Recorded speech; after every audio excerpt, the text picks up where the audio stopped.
오늘부터 서울 동작구 등 4개 구가 투기 지역으로 편입됐습니다. 어제 정부가 9개 지역의 규제를 강화하고 또 공급도 늘리겠다는 대책을 내놨는데요. 다만 이미 상승세를 탄 집값을 잡기에는 역부족이란 지적도 함께 나옵니다. 건설부동산부의 김현희 기자와 함께 새 대책의 내용 그리고 서울 집값에 대한 이야기 해보도록 하겠습니다. 먼저 어제 정부가 발표한 대책에 대해서 어떤 내용이 담겨 있었는지부터 한번 설명을 해주시죠. 네, 어제 기획재정부와 국토교통부가 함께 부동산의 투기 수요를 좀 차단하고 공급을 늘리겠다는 내용의 대책을 발표했습니다. 현행 3단계 규제 지역 중에서요, 가장 강도가 높은 투기 지역을 추가했는데요. 동작구와 중구, 종로구, 그리고 동대문구 등 서울 4개 자치구가 새롭게 포함됐습니다.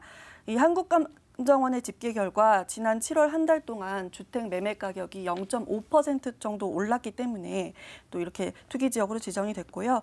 위치상으로는 강남 또는 도심과 가까운 지역이기 때문에 투자 열기가 번질 가능성이 높다고 봤습니다. 또 이어서 투기 과열 지구에는 광명시와 하남시가 지정이 됐고요. 조정 대상 지역으로는 구리시, 안양 동안구, 수원 광교 택지 개발 지구 등이 추가됐습니다.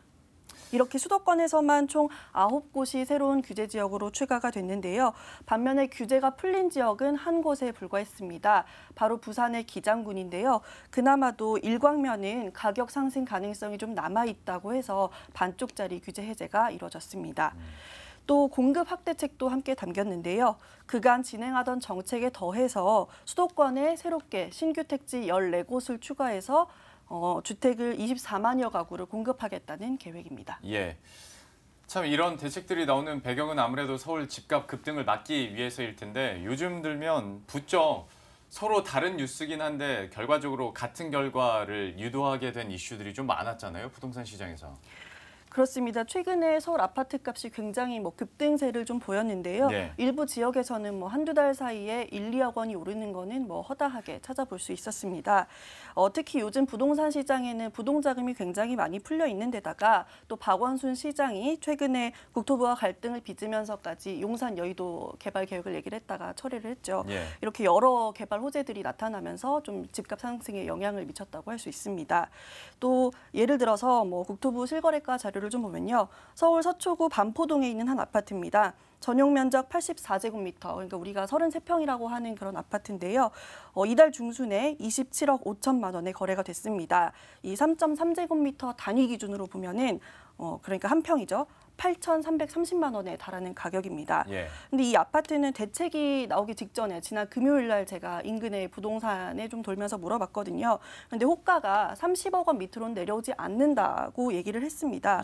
근데 이 아파트 같은 경우에는 지난 2월에는 23억여 원에 거래가 됐기 때문에 얼마나 집값이 올랐는가를 보여주는 사례라고 할 수 있겠습니다. 6개월 만에 4억이 오른 거잖아요. 그렇습니다.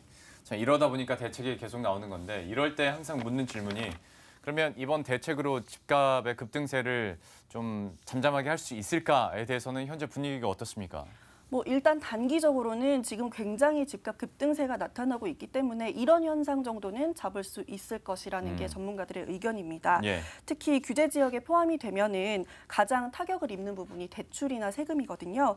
특히 다주택자의 경우에는 이 투기 지역이나 이런 지역에서 양도소득세를 낼 경우에는 10%에서 20%포인트까지 더 많이 내야 됩니다.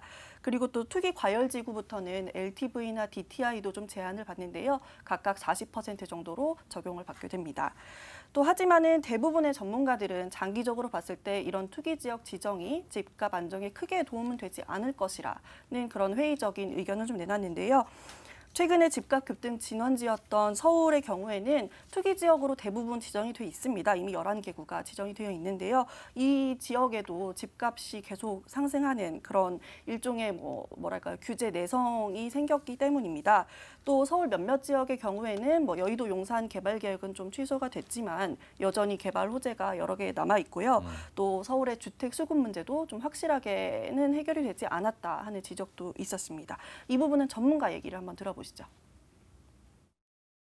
이미 투기과열지구나 청약조정지역이 사실은 세제나 또는 대출에 있어서 워낙 강력한 DSR이나 다주택자 양도세 중과를 하고 있기 때문에 투기지역을 지정한다고 해서 민감도가 크다 할 수는 없을 것 같아요.